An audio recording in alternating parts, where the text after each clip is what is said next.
নিবন্ধিত দল তো অনেক নাই, আবার অনেক নিবন্ধিত দল বাদ পড়েছে, আবার সেখানে অনিবন্ধিত দল যারা আছেন, আর এখানে যারা আমরা অনিবন্ধিত দল আছি সেখানে তাদের জন্য যোগ্যতর ব্যক্তি এখানে আছেন। তাই আমি মনে করি আপনাদের জাতীয় সংস্কারের জোট, এটা আমার পরামর্শ, বিবেচনা নির্বাহী সভাপতি আছেন, সবার সাথে আলোচনা করবেন, আরো অন্যান্য দলকে সংযোজন করে আপনারা জাতীয় সংস্কার মহাজোট তৈরি করুন, যাতে করে একটি তৃতীয় রাজনৈতিক শক্তি নয়, আমি বলবো বাংলাদেশের বিকল্প রাজনৈতিক শক্তির উত্থান অনিবার্য, সেটাই করা সম্ভব এই জোট তৈরি করার মধ্য দিয়ে। আমরা যদি জাতীয় সংস্কার মহাজোট যদি করতে পারি সেটার মাধ্যমে সম্ভব। এক নম্বর প্রস্তাব। দুই নম্বর হচ্ছে যে আজকে সেই মহাজোট হলে আমরা জানি যে 5টি সংস্কার কমিশনের 121টি সুপারিশ নাকি সরকার অতি সত্বর বাস্তবায়ন করবে। আমি এই সভা থেকে অনুরোধ করব, ভালো কথা, সেই 121টি কি কি আজকে আপনারা যা চাইছেন তার মধ্যে থাকতে পারে, সুতরাং আমাদের সময় বেঁচে গেল। সেই 121টি সংস্কার কি কি হচ্ছে আমরা আগামী 2 দিনের মধ্যে অতি সত্বর একটা গ্যাজেট আকারে, যেহেতু একমত হয়ে গেছে যারা সংলাপে গিয়েছেন, এবং নিশ্চয়ই আমরাও সেখানে একমত হবো, কারণ সেখানে আনএনিমাস একমত হয়েছে। সুতরাং 121টি সুপারিশ যদি 5টি সংস্কার কমিশনের পক্ষ থেকে যদি আপনার হয়ে থাকে, বাকিগুলি নিয়ে আমরা কথা বলবো।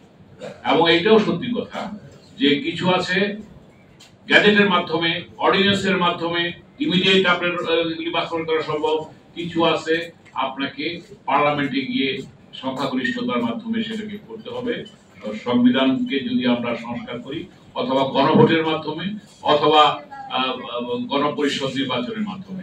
সংস্কারবিহীন নির্বাচন যদি হয় তাহলে কি হতে পারে, কি অন্ধকারে নিমজ্জিত হবে দেশ, তা আমাদের বুঝতে হবে।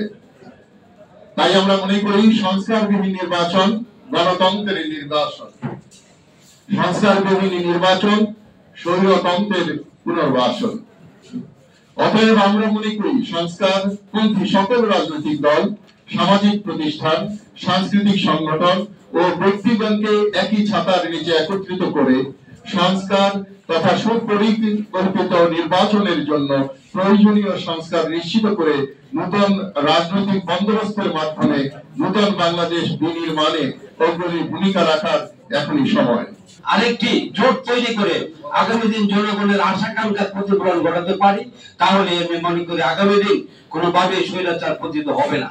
আমরা দেখেছি ভারতের সেই রাহুল গান্ধী সে 570টা সিটের ভিতরে 200 সিট সে ছেড়ে দিয়েছিল, কিন্তু বিএনপি এখানে 10টা ছিল ছাড়বে না।